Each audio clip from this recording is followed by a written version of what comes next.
لقمان حکیم نے اپنے بیٹے سے کہا، اے میرے بیٹے، میں نے لوہا اور پتھر سب اٹھائے ہیں، لیکن قرض سے زیادہ بوجھل کوئی چیز نہیں اٹھائی۔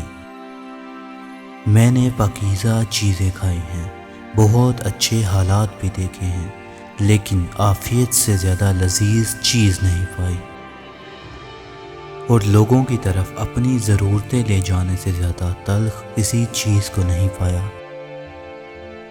اے میرے بیٹے، جو کہتا ہے وہ جھوٹ بولتا ہے کہ برائی برائی کو ختم کرتی ہے۔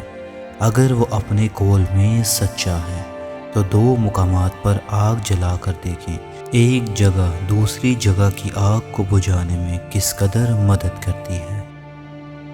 حقیقت تو یہ ہے کہ خیر اور بھلائی ہی برائی کو ختم کر سکتی ہے، بالکل اسی طرح جس طرح آگ پانی سے بجھ جاتی ہے۔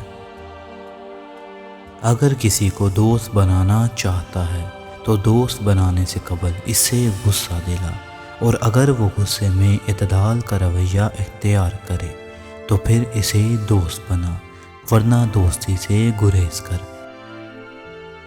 سفر میں اپنی سواری پر اعتماد نہ کر، جب منزل قریب آ جائے تو اپنی سواری سے اتر جا۔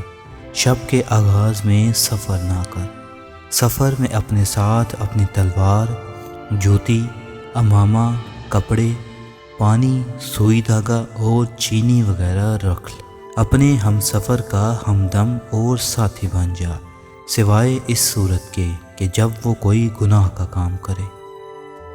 لقمان حکیم نے اپنے بیٹے سے فرمایا، حاسد کی 3 علامتیں ہیں۔ پیٹھ پیچھے لوگوں کی غیبت کرتا ہے، ان کے سامنے چاپلوسی کرتا ہے، دوسروں کی مصیبت پر خوش ہوتا ہے۔ مزید ویڈیوز کے لیے سبسکرائب کریں۔